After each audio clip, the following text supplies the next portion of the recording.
హనుమ ఎక్కడ ఉంటారో అక్కడ ప్రాణములు నిలబడతాయి. ఎందుచేత అంటే ఒక రోజు యుద్ధకాండలో ఇంద్రజిత్ యుద్ధం చేశాడు.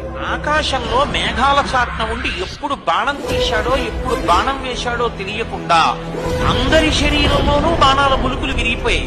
కొన్ని లక్షల మంది చనిపోయారు. కొన్ని లక్షల మందికి కాళ్ళో చేతిలో విరిగిపోయాయి. రామలక్ష్మణులు కూడా పడిపోయారు. ఆ పడిపోయిన రోజున బ్రహ్మాస్త్రానికి కట్టుబడడు కాబట్టి ఇంద్రజిత్ బ్రహ్మాస్త్రం వేసి వెళ్ళిపోతే హనుమ ఒక్కరే బ్రహ్మాస్త్రమునకు కట్టుబడరు కాబట్టి ఆయన లేచారు.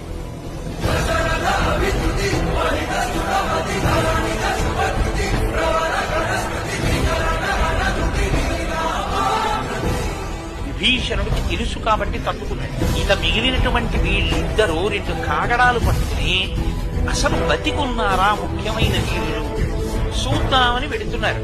పెద్దవాడు అని జాంబవంతుడి దగ్గరికి వెళ్లారు. కనురెప్ప పైకెత్తడానికి లేదు జాంబవంతుడికి. అలా కొట్టేశాడు ఇంద్రజిత్. పడిపోయి ఉన్నాడు ఆయన పెద్దవాడు.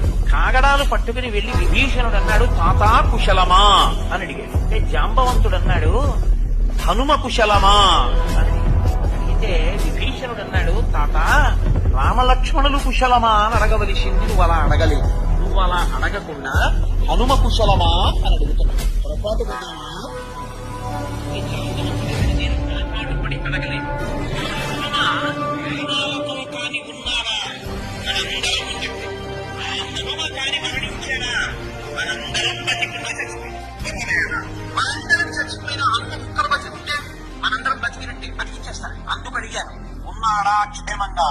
హనుమ ఓంగి జాంబవంతుడి పాదములు పట్టుకుని, తాత హనుమ నీకు నమస్కరించుతున్నాడు అంటే ఆయన అన్నారు, నాయన వేళ లేదు, ఈ రాత్రి లోపల బతకాలి సైన్యం. ఈ రాత్రికి రాత్రే నువ్వు ఇక్కడి నుంచి ఎగిరిపోయి ఉత్తర దిక్కున కైలాసము వృషభము అన్న రెండు పర్వతముల మధ్యలోకి వెళ్ళాలి. అక్కడ ఒక ఓషధీ పర్వతం ఉంది, అందులో 4 ఓషధులున్నాయి. నువ్వు వెంటనే వెళ్లి ఆ 4 ఓషధులు పట్టుకొచ్చేయాలి 10 నిమిషాలు. ఇలా కన్ను మూసి కన్ను తెరిచేటప్పటికి మెరుపు మిరిసినట్టు వెళ్ళిపోయారంటే అది ఆయన వాడుతున్న వేగం. కైలాసము వృషభము మధ్యలోకి వెళితే ఓషధులు అనుకున్నాయి, ఈయన మనని తీసుకెళ్లిపోవడానికి వస్తున్నాడు, ఈయనకి కనపడకుండా దాక్కుందామని తేజస్సుని అవి ఉపసంహారం చేస్తే రామకార్యం మీద వచ్చిన నాకు ఉపయోగపడకుండా దాక్కుంటారా?